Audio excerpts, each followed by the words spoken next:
Olá a todos, o propósito desse vídeo é explicar a desassociação.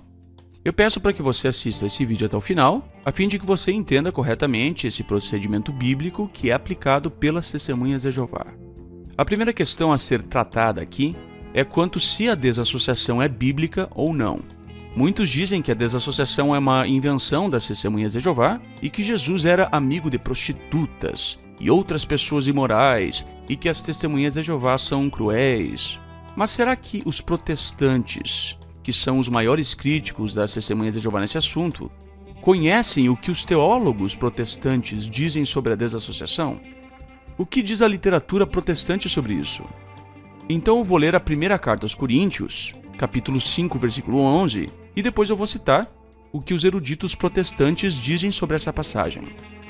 A passagem diz: Eu lhes escrevo agora que parem de ter convivência com qualquer um que se chame irmão, mas que pratique imoralidade sexual, ou que seja ganancioso, idólatra, injuriador, beberrão ou extorsor. Nem sequer comam com tal homem. Pois o que eu tenho a ver com o julgamento dos de fora? Não são vocês que julgam os de dentro, ao passo que Deus julga os de fora? Removam do meio de vocês a pessoa má. Então vemos aqui que a Bíblia nos ensina que pessoas que agem de um modo incompatível com o verdadeiro cristianismo que proferem seguir devem ser removidas ou expulsas da igreja ou congregação. Muitos tentam achar brechas nessa ordem apostólica tão clara, mas para resolver de vez o assunto, eu vou apresentar aqui a vocês o que os eruditos protestantes comentam sobre essa ordem apostólica. O erudito John Gill, da Igreja Batista, explicou sobre essa passagem, abre aspas, os excomungados ou desassociados não deviam apenas ser removidos de sua sociedade religiosa ou da comunicação com a igreja e impedidos de se sentarem juntos para comer à mesa do Senhor ou em seus banquetes fraternais. Preste atenção agora, mas também lhes deviam ser negadas a conversa civil e a intimidade com eles. Fecha aspas. John Gill adiciona que tal procedimento servia para envergonhar tais ofensores e levá-los ao arrependimento.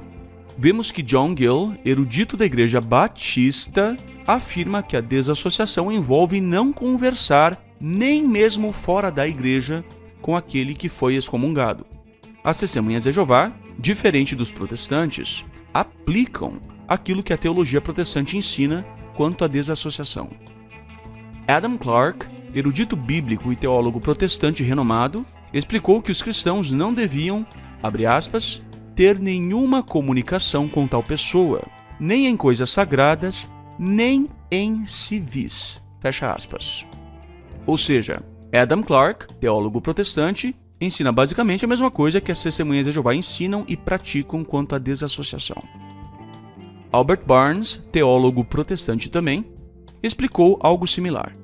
Abre aspas, esta completa separação e afastamento de toda a comunicação eram necessários nesses tempos para proteger a igreja de escândalo e dos relatos injuriosos que circulavam. Fecha aspas. Então, Albert Barnes, teólogo protestante, também ensina que a desassociação deve ocorrer conforme as testemunhas de Jeová praticam, com completa separação e afastamento de toda a comunicação com o excomungado ou desassociado. Norman Champlin, famoso erudito protestante, explicou que a desassociação requer o término, abre aspas, de qualquer associação social com tal pessoa, como tomar uma refeição com ela, em sua residência, e nem seja tal pessoa convidada para tal coisa na residência de algum crente.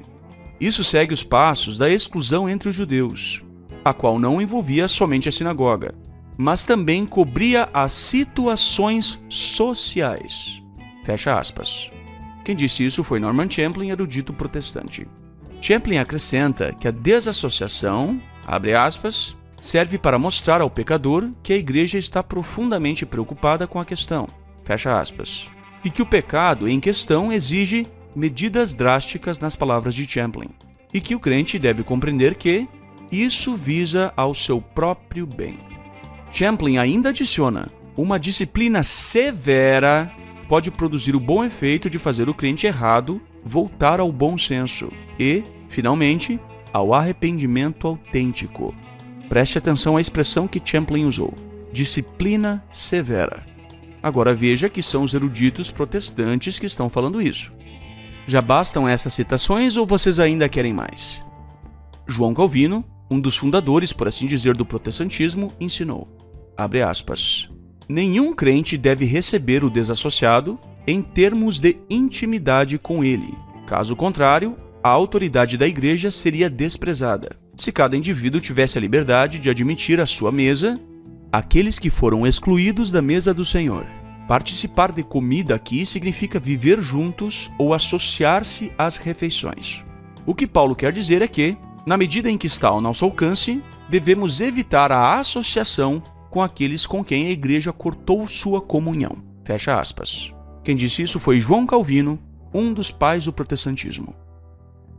Matthew Henry, teólogo anglicano, explicou, abre aspas, aqui o apóstolo os aconselha a evitar a companhia e a conversa com os que são escandalosos. Os cristãos deveriam evitar toda a familiaridade com ele, ou seja, com o desassociado. Eles não deveriam ter comércio com ele, mas, para que pudessem envergonhá-lo e levá-lo ao arrependimento, deveriam negá-lo e evitá-lo. Quem está dizendo isso é Matthew Henry, teólogo anglicano.